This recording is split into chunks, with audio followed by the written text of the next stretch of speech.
So I'm going to show you how to save $10,000, reduce inflammation, regulate your blood sugar, and become an all-round superhero. No, this is not an infomercial. This is my homemade cold plunge, and you're welcome. Oh, this you crazy mother. Okay, so firstly, a disclaimer, because this is homemade, I'm just gonna say, I'm not telling you how to make your cold plunge, I'm just telling you how I made my cold plunge, and it works pretty well for me.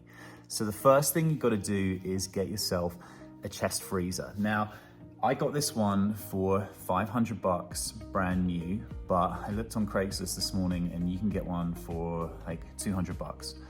This thing is 15 cubic feet. It is 4 feet long. It is 3 feet high. I am 6'1", 185 pounds, and it's perfect for me. And if you're like up to 6'6", 6'8", I mean, who out there is beyond 6'8"? I think it's gonna be perfect for you too, because you're inside it in a slightly crouched position. You don't need to be lying down at all.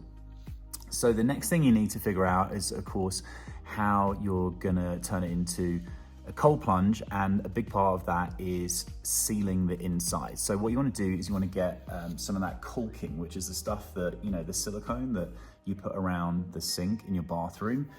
And all you need to do is run that silicone with one of those caulking guns around all of those seams until it is completely sealed, completely waterproof. None of the water can get into the inside lining of your chest freezer. Next thing you do is fill it up with water. You don't need to fill it up to the top because, of course, your body's going to displace a lot of the water. So I fill it up about 2/3 with water. And then to control the temperature, this is a really good hack. So I got one of these things here.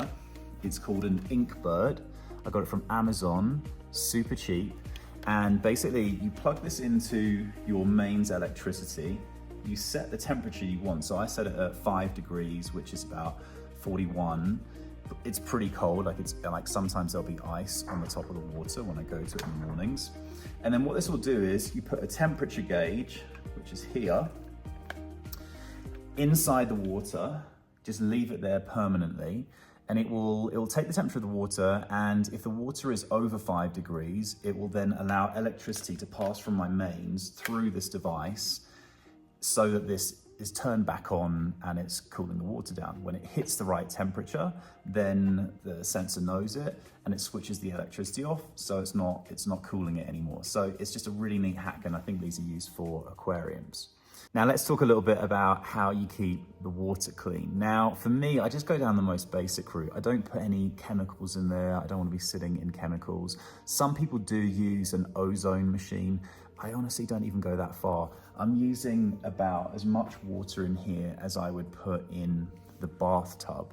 And after about 3 weeks, it might start getting a little bit dirty. And then I'll just empty the water. I'll give it a wipe around with some disinfecting wipes or something like that. And it's done. I fill it back up again. It's really that easy. But if you want to go down the route of getting some kind of ozone machine, of course, you can research that a little bit yourself. Okay, so the next thing is how to make it look a bit better if you want to go down that route. I decided to cover mine with wood. And so I spent about 20 hours cutting out pieces of wood, and I thought that the best solution for putting it on there would be to glue it on. But the person at the store didn't tell me that I had bought indoor glue. But of course, why would they? Because they didn't have a clue that I would be sticking wood on the outside of a chest freezer. Anyway, 20 hours of work later, I put it outside. I'm so proud. It's ready to go.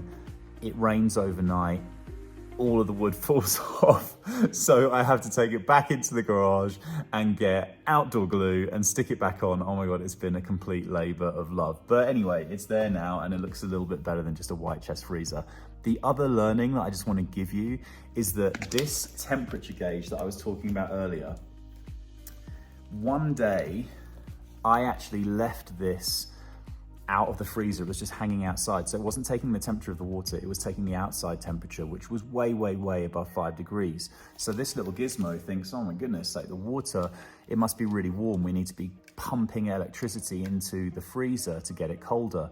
Of course, I come back about 5 days later and the entire inside of the cold plunge is one gigantic, impenetrable ice cube, more like an iceberg. And I literally had to take a pickaxe to it and chip away at it. And it took me over a week of chipping away at it. Not obviously a week full stop, but like actually like coming back to it because it was pretty exhausting to figure that out. And during the process, I managed to put a couple of holes in the side of the chest freezer with the pickaxe.